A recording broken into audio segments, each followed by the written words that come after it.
What's up, guys? This is episode number 42. We're doing a video podcast here of the Real Dealz podcast. I'm your host, as always, Tucker Merrihew. I want to thank you guys for joining me. This is our holiday version video podcast, so happy Thanksgiving to everybody out there.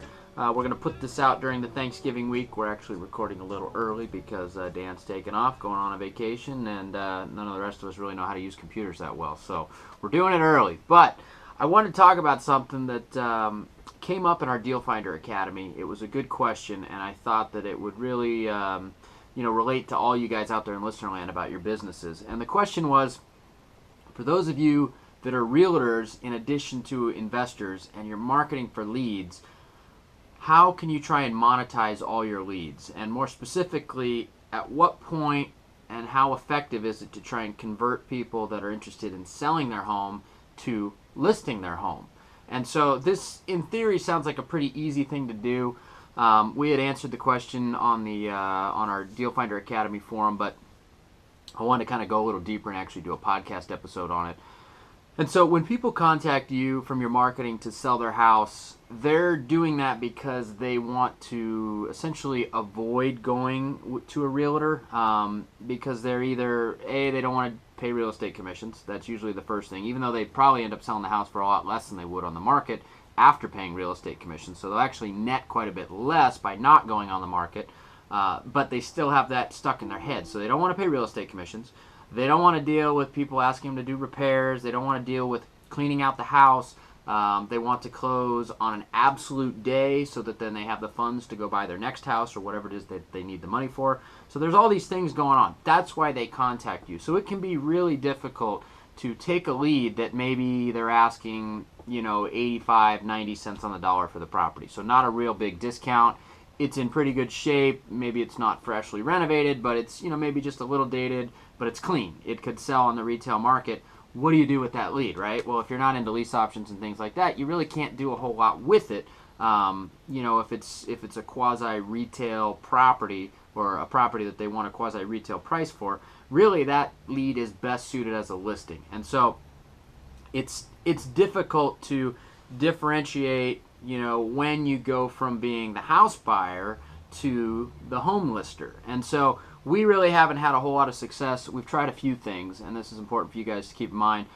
We've tried the route of handing those leads off to somebody who is outside of our office, that's a separate listing agent, and having them try and talk to them and try and get the properties listed.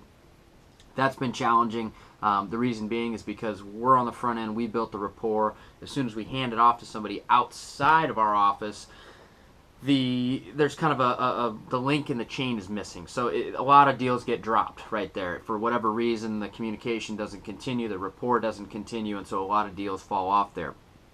The other thing that we've tried is that Chris, who's head of all of our acquisitions and basically all the leads that come in, he's on the front end dealing with them. He's also a realtor. So he says, hey, this is what the development company can do as far as offering you to buy your property. And if that doesn't work, he'll go the route of, well, I'm a realtor too. I could potentially list it. But it gets a little confusing because people, again, they call you because they want to sell their house. They don't want to list it. So we've had a real tough time actually trying to monetize those in-between leads. And so what we've come up with, and this is what we're going to be doing as we kind of grow the business into the future here, is we're actually going to hire an agent that different from Chris, that works in our office at some point, probably next year sometime. And this is, let me just preface this by saying, this is after all the things that haven't worked, this is the way that I think it would work. So for those of you out there, if you're thinking about doing this, I think this is the way that would actually work. So we're looking to hire an agent that's in our office that also works under our same brand, our same company, because we have our real estate investment company, and then we have our real estate company, and they all operate under the same brand name, which is TTM. And so what we were thinking about doing was getting an agent that actually works in the office with us, and all they do is just list properties. They're basically an agent that works for the real estate company. And so that way, when Chris talks to these people and says, hey, you know what, this is what we could offer you as far as our investor price. I know that's probably not going to work for you, but we have so-and-so who's in our office. All they do is listings. I had him look at it, and he thought that the value you wanted seemed pretty reasonable. Let me put you on hold and grab them for you. and boom, there's the transfer, there's the handoff, and at that point then we can kind of build out what our sales method is for that person to close those people and make a listing out of them. So I guess my point here is that it can be very involved to take people from wanting to sell their house to try and convert them into a listing lead. It takes a lot of work. It takes a lot of phone calls, it takes a lot of emails, it takes a lot of presentations. So it's almost like an entire another business to be able to monetize leads in that way. So to think that you can just easily pluck listing leads out of there as well, probably not going to happen for the reasons that I said before. So if you're going to go that route, or if it's something that you're thinking about, you really need to have an established business where you have more than just yourself probably working in it, and probably more than just yourself and your acquisitions manager. You're actually going to need, like we would do, is hire an actual agent that's all they do is they list properties and work for a real estate company, and then also as a person that we could hand those leads off to that are kind of tweener leads. So in theory, it sounds like a great idea to be able to take those leads and monetize them by converting them to listings. But the reality is, if you're going to do that, you probably need a full-on business setup and a dedicated person that you can have a seamless handoff to in order to convert those leads to listings, as opposed to being able to buy them, because they want pretty much retail for their property, which means there's really no reason for you guys to buy them. So it was kind of a long story, but it was an important question, and I know it's something a lot of you guys probably think about out there that are agents as well as investors. Where's that line, and how do I try and monetize every lead that comes in?